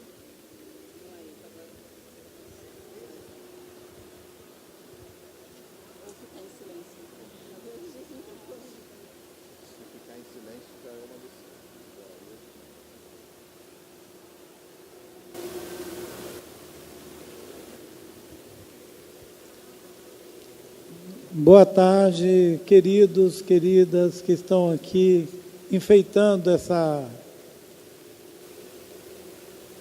roda de conversas tão especial. Eu fico muito honrado de estar compondo aqui esse painel, pela oportunidade de estar diante de vocês, experimentando o sentimento de que nós podemos também ser pessoas coletivas, experimentar o sentido de sermos sujeitos coletivos. Foi muito bem configurado aqui o tipo de humanidade que nós estamos compartilhando, onde o indivíduo é esse ser erigido com cuidado para se tornar esse sujeito egoísta, chapado de si mesmo, que não enxerga a sua conexão com nada mais. E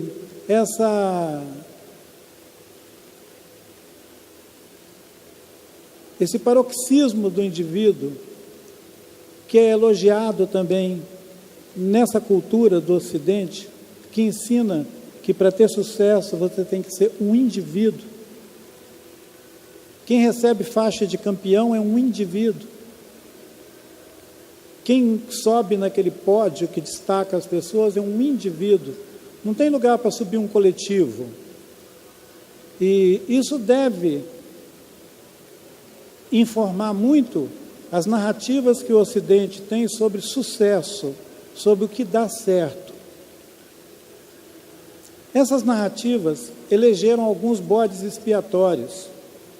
Entre eles estão aqueles povos que vocês chamam de os índios. Esses bodes expiatórios têm um defeito de origem, que é de não conseguir conceber o indivíduo. São lugares onde a pessoa é edificada numa vasta rede de relações, onde não só outros iguais, humanos, fazem parte dessa rede, mas também os não humanos. Quando um rio é afetado, nós somos afetados. Quando uma montanha é esquadrinhada e transformada em faturamento da Vale do Rio Doce, da BHP ou da Samarco, nós sentimos na nossa carne. Nós não sentimos no bolso, porque a gente anda pelado. Mas até na narrativa do Ocidente, o lugar onde as pessoas sentem é no bolso. Quando querem afetar o negócio do Ocidente, você boicota o produto, porque você dá prejuízo, dói no bolso do dono daquele empreendimento, e ele pensa sobre a perda que ele está tendo e a importância dele redirecionar o negócio dele para continuar enchendo o bolso.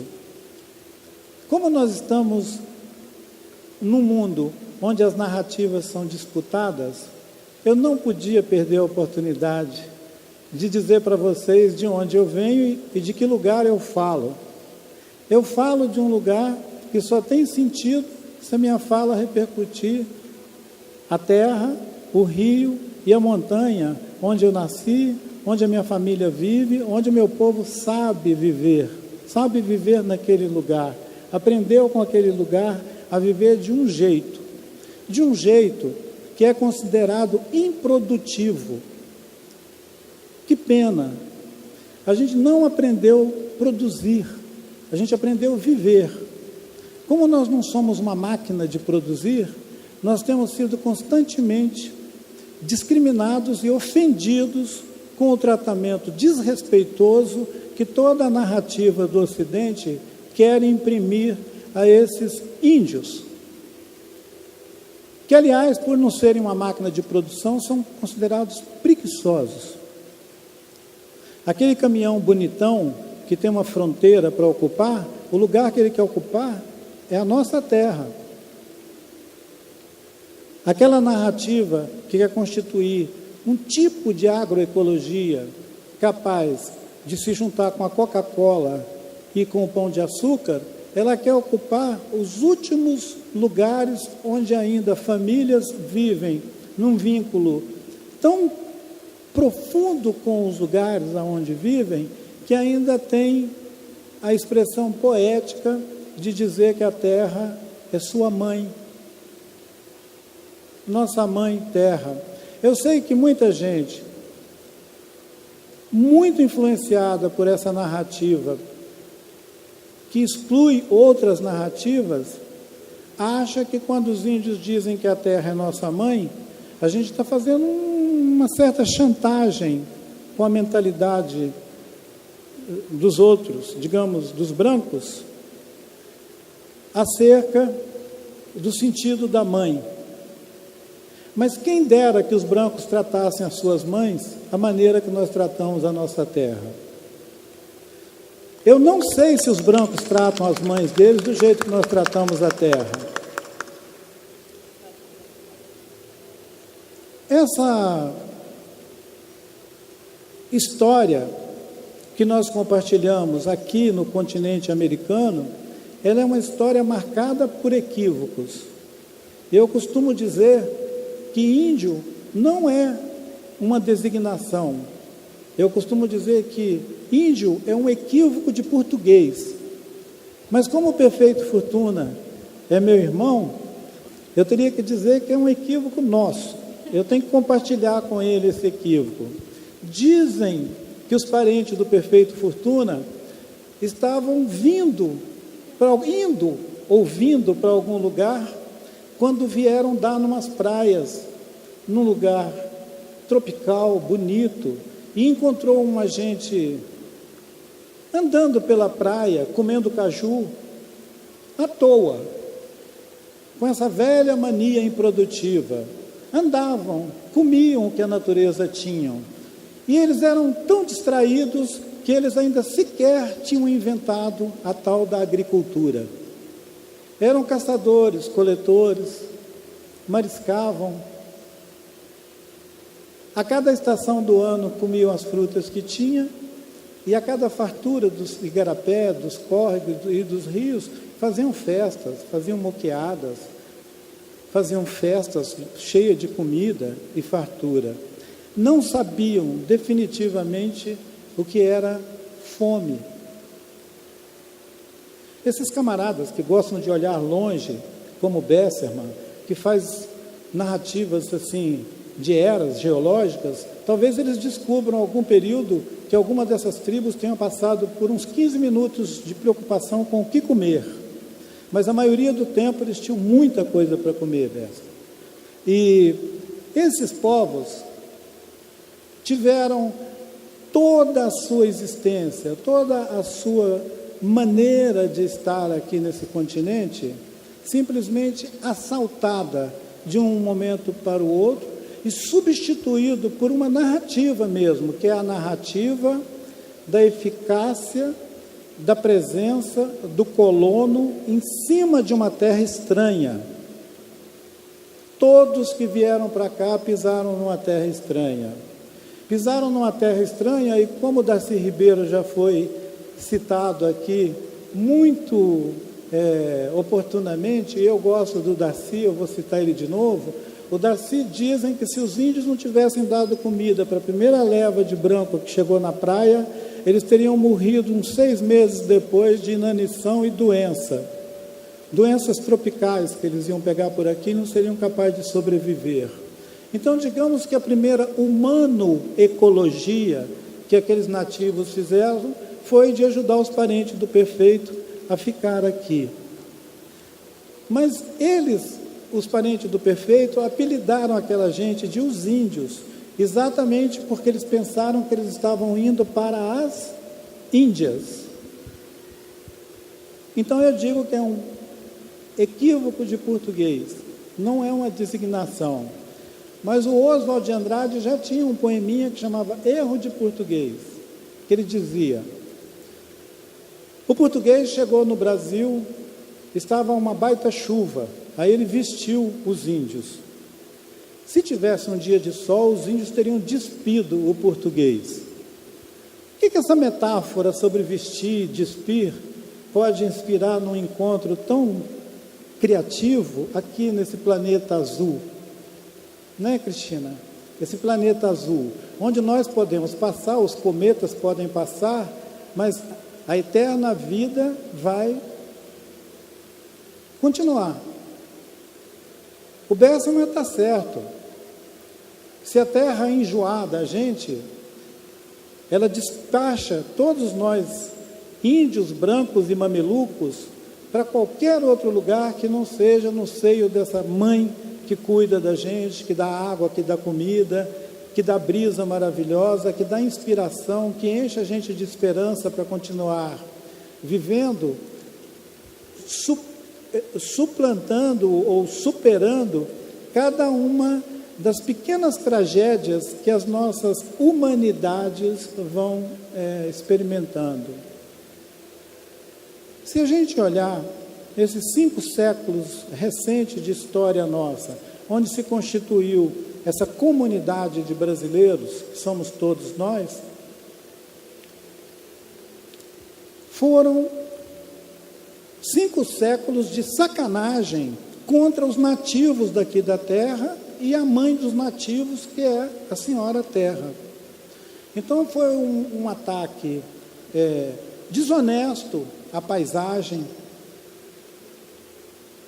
O rio Tietê é um esgoto.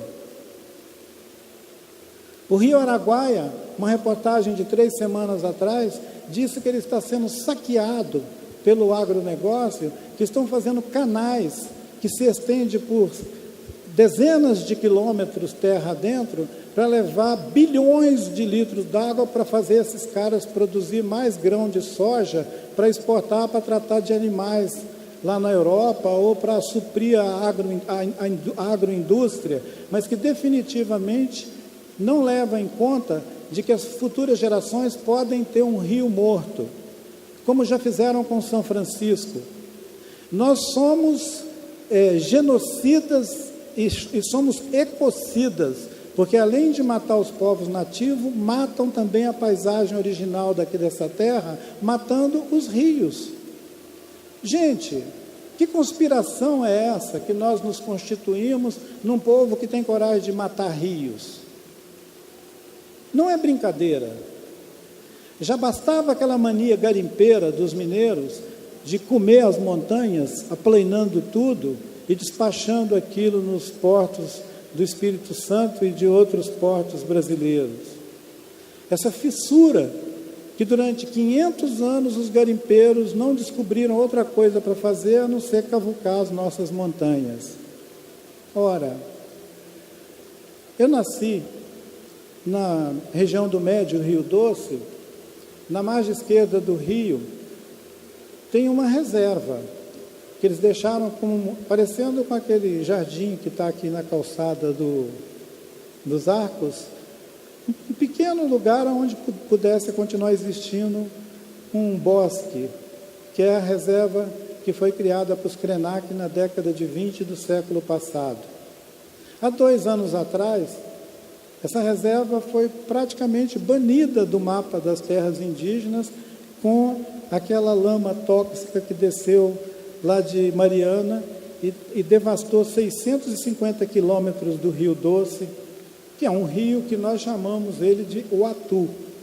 O Uatu não é só uma bacia hidrográfica, ele não é só uma marca no nosso mapa. Ele é uma entidade que os Krenak devotam um sentimento profundo e que reverenciam aquele rio, cantam para ele.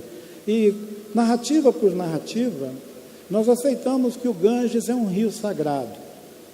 Mas quando eu digo para vocês que o Uatu é um rio sagrado, eu percebo uma certa desconfiança em vocês de que se esses índios não estão inventando mais uma justificativa para que o rio continue vivo.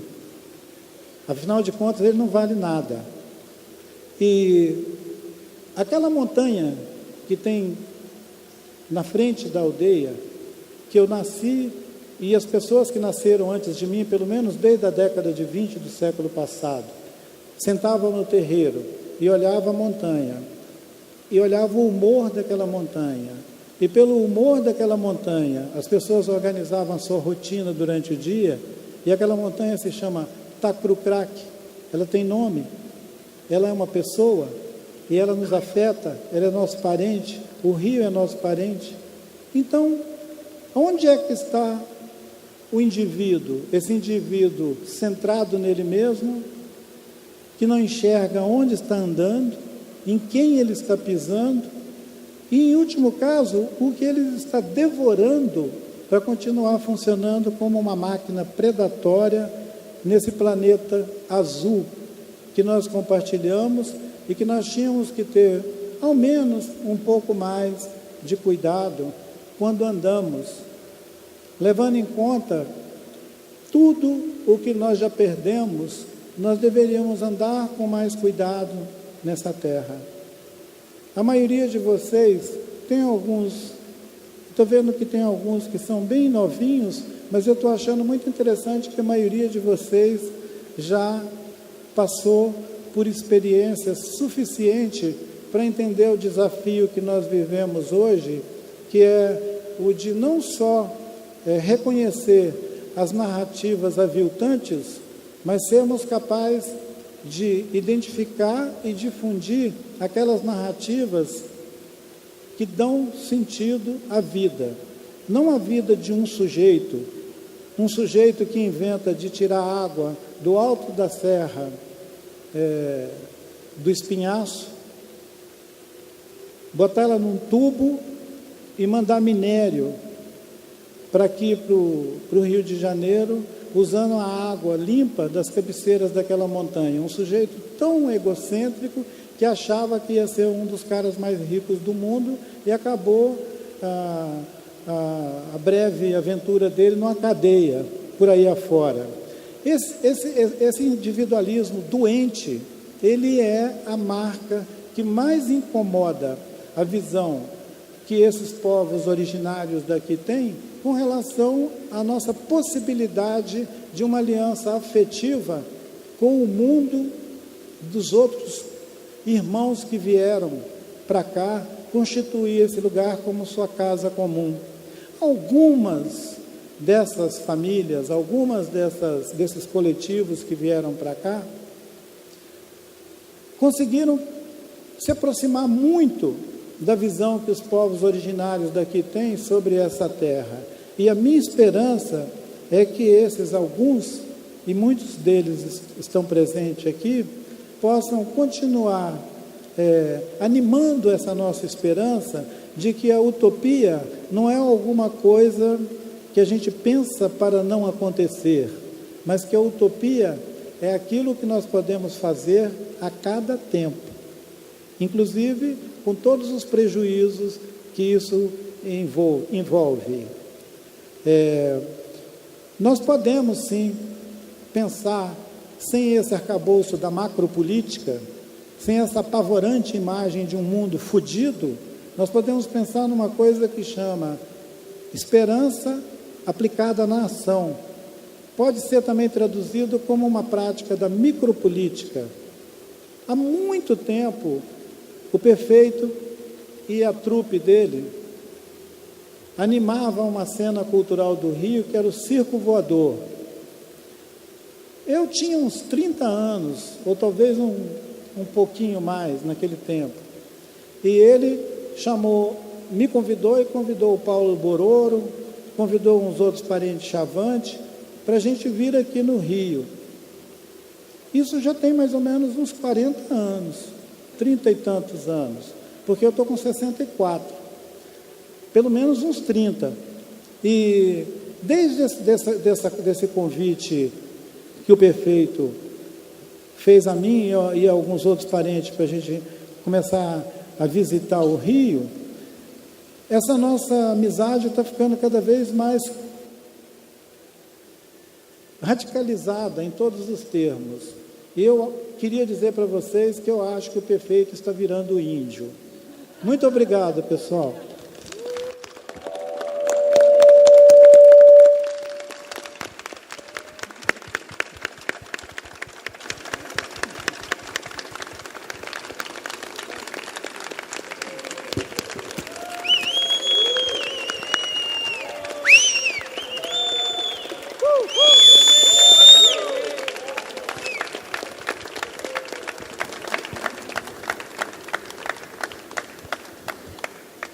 Palmas aí para todos nós, né? Para cada um aqui que pôde trazer um elemento de reflexão para essa plenária.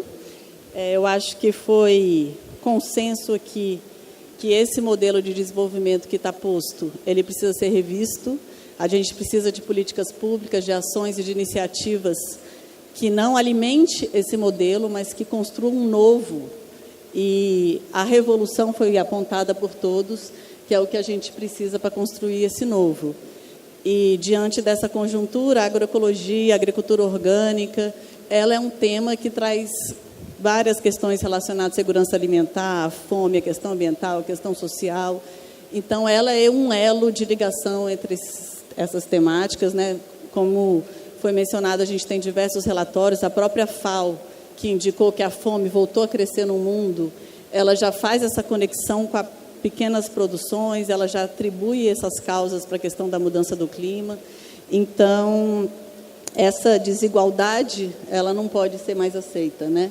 Que foi o que foi colocado aqui por muitos, a questão das narrativas. Acho que cabe aos educadores ambientais, quem trabalha nessas diversas linhas, a construir outras narrativas, né? A trazer essas conexões, essas problematizações e fazer com que as pessoas ampliem as suas visões e não aceitem tudo simplesmente porque está posto, né? Se todo mundo consome veneno por meio da questão do agrotóxico, então a gente vai consumir. Isso é coisa de ambientalista, de esquerda. Então, trazer quantos elementos, né, foram trazidos aqui na mesa que trazem impactos concretos na vida de cada um. Então, essa problematização, a conexão entre os diversos setores, as diversas atuações, o porquê que a gente fala não agrotóxico, o porquê que a gente está falando numa questão de produção dos pequenos, porque senão a narrativa que a gente precisa acabar com a fome, a gente precisa produzir mais para acabar com a fome, é o que se perpetua. A gente precisa instalar grandes empreendimentos para gerar emprego, é o que se perpetua. Né? Eu tive a oportunidade de visitar São Tomé e Príncipe, que é um país na África, que ele é composto por 2 ilhas, São Tomé e Príncipe. E Príncipe tem 6 mil habitantes. Que uma empresa queria entrar lá para a produção de babaçu, e a própria comunidade resistiu e não permitiu a entrada dessa produção de babaçu. E hoje eles vivem numa ilha super pobre, mas eles se alimentam muito bem. Eles têm peixe, eles têm raízes, eles têm um mínimo de alimentação. E tudo isso por causa de uma resistência, porque se entrasse um empreendimento para a produção de babaçu, essas pessoas elas teriam que ir para outros territórios, né? E isso a gente não mensura com a sedutora promessa de empregos para aquela comunidade. Com certeza não seria aquela comunidade que estaria ali naquele território. Então, esse é um exemplo que a gente tem inúmeros no Brasil, onde as nossas licenças, o nosso modelo de desenvolvimento não considera o que muitos colocaram aqui, que são os invisíveis. O que a gente chama de minorias, que são as nossas maiorias, né? Quando que a vida de um indígena vai ser considerada num processo de implementação de uma hidrelétrica ou na questão, né, de uma mineradora? Né? Quando que aquela população vai ser efetivamente considerada nesses processos licitatórios? Então, iluminar esses invisíveis, que eles têm um papel na nossa sociedade, eles são pessoas, a vida deles tem uma importância, é necessário, né, em detrimento da privatização de lucros, né, diante de algumas pessoas, e a socialização de todos os nossos impactos e os nossos prejuízos, né, os impactos sociais, ambientais, ele é socializado com todos.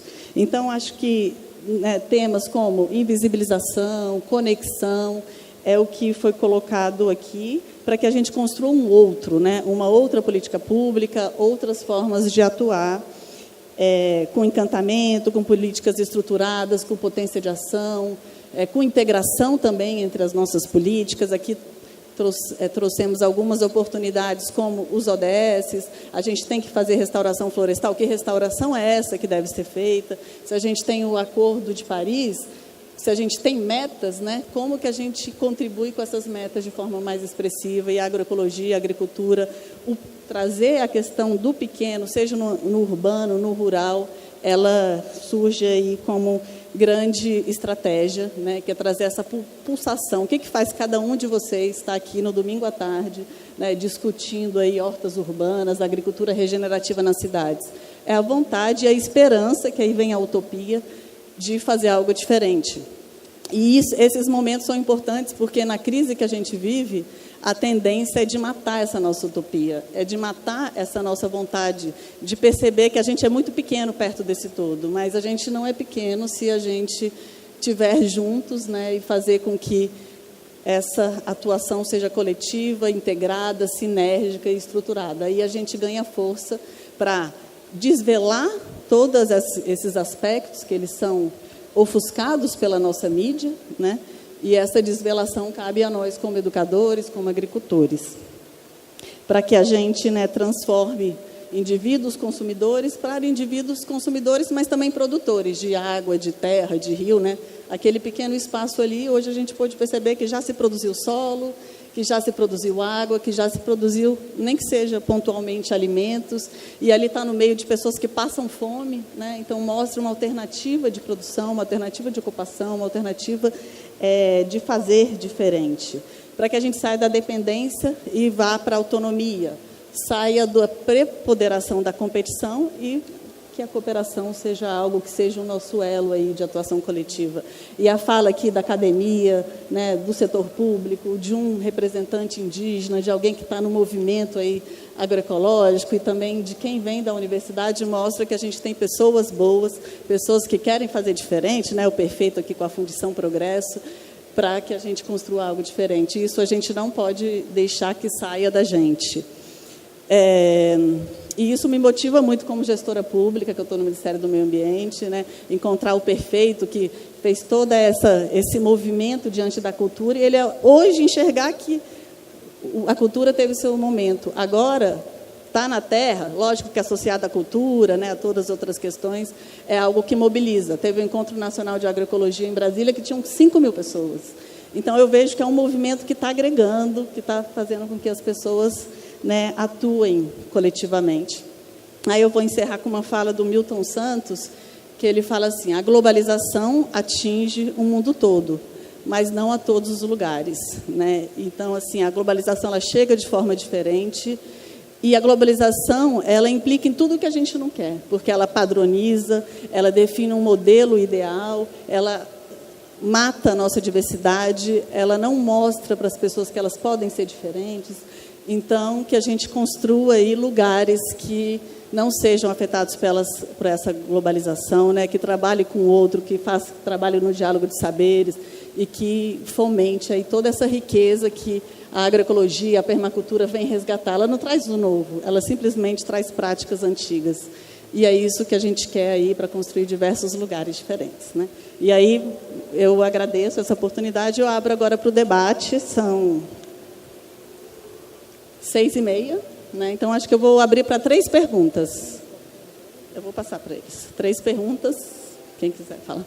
Bom, uma das formas de promover eficiência energética em edificações, e aí vocês vão entender aí o vínculo que tem com hortas urbanas, é através de telhados verdes. E, bom, uma das formas é a gente tentar buscar hortas urbanas em telhados de edificações, fazendo esses telhados verdes para promover uma redução térmica dos edifícios e, com isso, também fomentar uma agricultura urbana. Só que, hoje em dia, no Código de Obras do Rio de Janeiro, ele não permite acesso às áreas, ao último piso dos edifícios. Se ele não for uma cobertura, você não pode ter acesso só para poder fazer alguma manutenção. Então, você perderia com isso o fato de, por exemplo, uma escola utilizar o telhado dela para fazer uma horta comunitária, uma horta educativa, digamos assim. E o Código de Obras do Rio de Janeiro está sendo revisto agora, ele está indo para votação por agora, eu acho. E junto aos técnicos do projeto de eficiência energética em edificações, a gente está atuando junto com a Prefeitura do Rio para levar essa modificação. Então, buscando permitir hortas urbanas que sejam implementadas no telhado de edificações, no último piso de edifícios, permitindo aí, então, promover hortas urbanas em edificações públicas ou até privadas. E aí eu queria saber, até principalmente da Unirio, sobre o ponto de vista de educação ambiental, o quanto que eu acho que a gente pode promover sobre isso.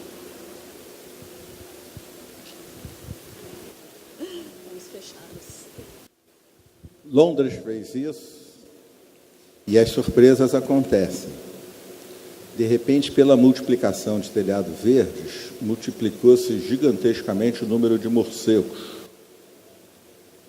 E com a multiplicação do número de morcegos, caiu brutalmente o número de mosquitos no verão. Um morcego come 10 mil insetos por dia. Então, quando a gente for... Essa é uma lei que ilustra o valor da agroecologia. Por cima da crise de extinção das espécies, uso do solo, espécies exóticas, vem um tsunami. O tsunami são as mudanças climáticas. Então, algo que já é muito grave, vem um tsunami em cima. Qualquer horta urbana, qualquer telhado, qualquer espaço que possa ajudar na biodiversidade, ajudará no enfrentamento dos desafios, além do aspecto cultural e educacional, foi brilhantemente, mas a existência em si de biodiversidade é talvez uma das ferramentas principais para a gente enfrentar os desequilíbrios que as mudanças climáticas trarão. Eu queria aproveitar essa pergunta para reiterar um ponto que acho que todos nós tocamos aqui,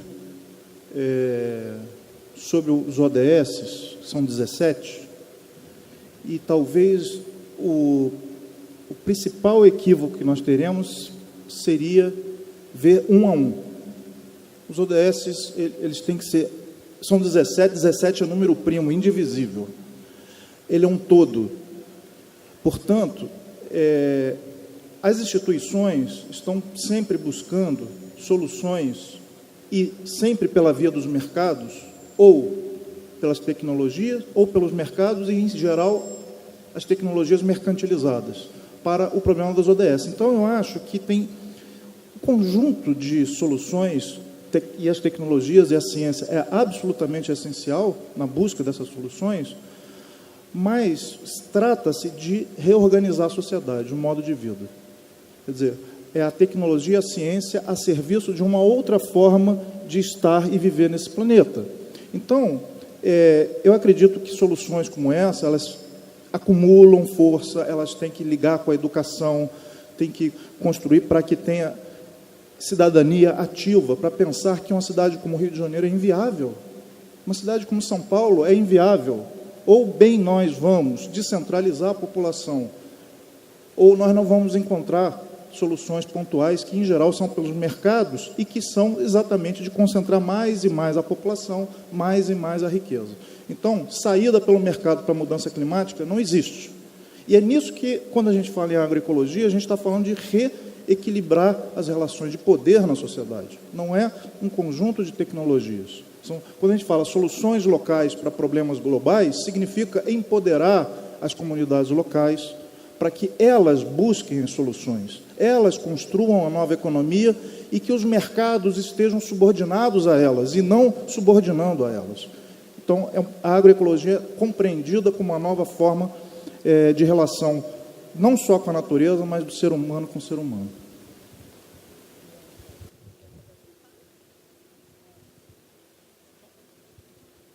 Eu acho que, para finalizar, assim, da gente buscar os pontos que convergem, né? Então, eu acho que a gente tem uma mania de achar, né? Eu gosto de verde, ela gosta de azul, a gente vai ficar brigando por causa do verde e do azul, quando tem tantas cores que a gente converge. Então, eu acho que é assim, mais um chamado que eu acho que a gente ficou muito disperso. Tanto o movimento de esquerda como o movimento agroecológico também tem as suas dispersões, né? Então, eu acho que o momento pede muita união, e aí, com isso, a gente tem que saber dialogar, saber realmente criar essa... não é consenso, mas esse caldo que o diálogo promove, né? Essas trocas. Cada grupo vai ter a sua estratégia, né? de transição, de mudança. E eu acho que é conclamar isso. Na verdade, estou super feliz pela mesa, acho que foi muita reflexão muito rica, né? E pelo momento aqui do Plant Rio, queria saudar muito o Perfeito, todo mundo da fundição. Queria, inclusive, que ele falasse alguma coisa para nós. Assim, eu só queria, tem algumas pessoas aqui, tipo a Vanessa, que está aqui, que produziu isso tudo, que segurou a peteca geral mesmo, assim. Nós todos temos a importância e tal. Agora ela ficou escrevendo, ela ficou armando, ela ficou negociando, ela foi em tudo. Ela fez tudo. Ela queria saudar a Alice e o Daniel, que são jovens que plantam aqui com a gente, que nos inspiram a cada dia de plantar. A Tina, que é a pessoa daqui, a Cristina, que chegou agora também. E essa aqui, que eu fui procurar um pouco de dinheiro para fazer isso aqui, aí fui lá no ministério, aí a primeira pessoa que eu encontrei foi ela. Aí eu falei, ela falou, eu vi verdade, total verdade, a gente está atrás dessas coisas de verdade, que se faz mesmo. Eu quero. E aí, depois saiu, tiraram ela, botaram, ela voltou. Uma hora que isso aqui não ia mais acontecer, de novo, nessa burocracia de dinheiro, ela veio para cá e ficou aqui até o final e está aqui até hoje. Então, Renata, muito obrigado. Pô, galera, cara, o que eu ouvi hoje aqui, cara, muito obrigado vocês, cara. Pô, vou te falar. Pô, eu prefiro me calar para ficar ouvindo vocês o tempo todo, entendeu? Muito obrigado. Aí nós aqui, cara, hoje eu fui instituído, né? Já tenho cocar e tudo, mas hoje honorário. Muito obrigado a todos, muito obrigado, galera, por tudo. O Biel também, que ficou aqui junto com a gente, também trabalhando muito. Muito obrigado. Pronto, chega.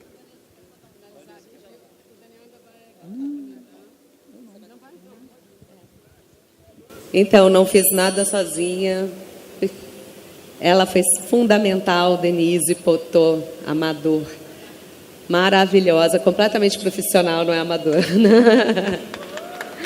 E só dar um recado que esse projeto envolve também uma cartilha de agricultura urbana que a gente está desenvolvendo na Fundação Progresso com o coletivo Organicidade do projeto Canto das Flores, e esse livro de linguagem popular para falar sobre como você pode pensar na sua comunidade, desenvolver um trabalho como esse, vai estar disponível online num site que vai chamar Guia de Agricultura Urbana. Ai, gente, vai estar no site da Fundação, mas a gente vai mandar e-mail e vai comunicar melhor. O nome do livro... Qual é o nome? Mas o nome do site... O livro vai chamar Pequeno Guia Prático para a Agricultura Urbana. Acho que o site é guiaagriculturaurbana.com.br. Então, espero que todos tenham acesso. A gente vai fazer o possível para distribuir esse material. Então, obrigada a todos. A pergunta foi para mim, né? Pois é, mas eu me sinto bastante contemplado, assim, né? Eu acho que os modelos urbanos nossos são falidos, né? Viver numa cidade objetifica a gente demais, desnaturaliza a gente demais, artificializa a gente demais. Isso assim, está clara esse contexto de doença que a gente vive. Eu não tenho a menor dúvida disso, que isso tem relação direta com a maneira como a gente se organiza e como a gente coloca a natureza a partir disso. Eu acho que esses espaços, se eles puderem, eu não sei a engenharia disso, se tem algum problema de engenharia de você colocar uma horta em cima do teto de um prédio, né? Mas eu não sei mesmo, eu não sou da área, mas eu acho que se a gente puder, que a gente é meio estúpido de não ter feito isso já há uns bons 200 anos já, né? Porque a gente... Mas dá para entender, né? A gente tem essa noção de independência que a gente está começando a rever agora. Está vendo a importância dos morcegos para a gente, para uma cidade, né? Então... não conheço, eu morei um tempo em Londres, eu acho que eles falavam um pouco disso lá, acho que no Canadá eles falavam um pouco disso também, Na Alemanha, esses lugares ficam avançados com essas medidas, né?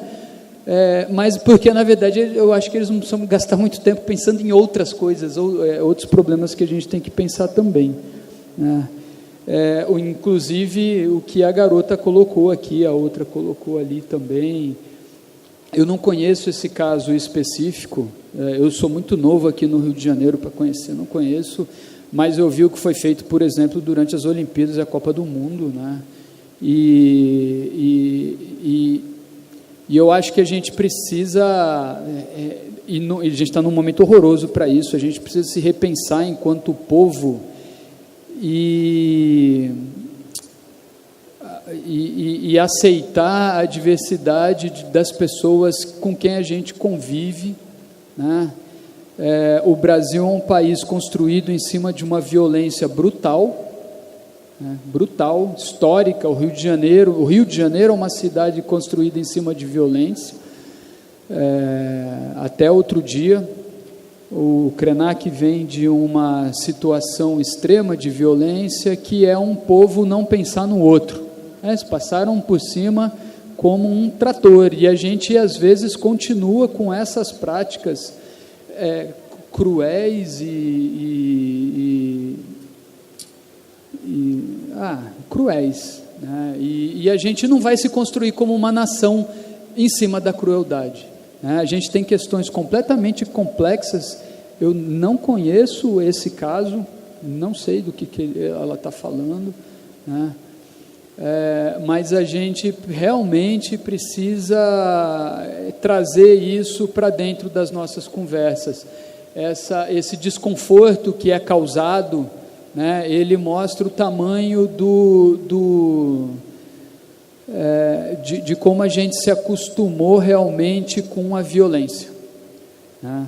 E eu acho que a gente não pode se acostumar com a violência, porque a gente fica violento demais quando faz isso, né? Então eu acho que é importante ouvir, é importante dialogar, como o Sérgio falou aqui. Eu imagino que não seja uma situação recente, né? Não é nova, mas lá no Morro da Formiga as histórias vêm lá dos anos 60, né? E a gente vai ser uma nação, um pouco mais nação, quando a gente conseguir reconhecer as outras pessoas que compõem o nosso espaço território, né, como gente que compõe a nossa nação também. Eu acho que isso é importante da gente nunca perder de vista. Bom, obrigado.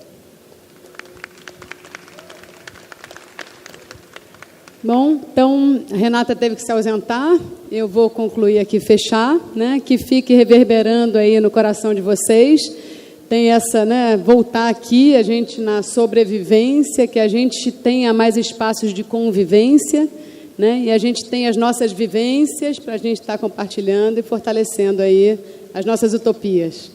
Então, agora, muito obrigada a todos, tem um forrozinho lá fora e a feira.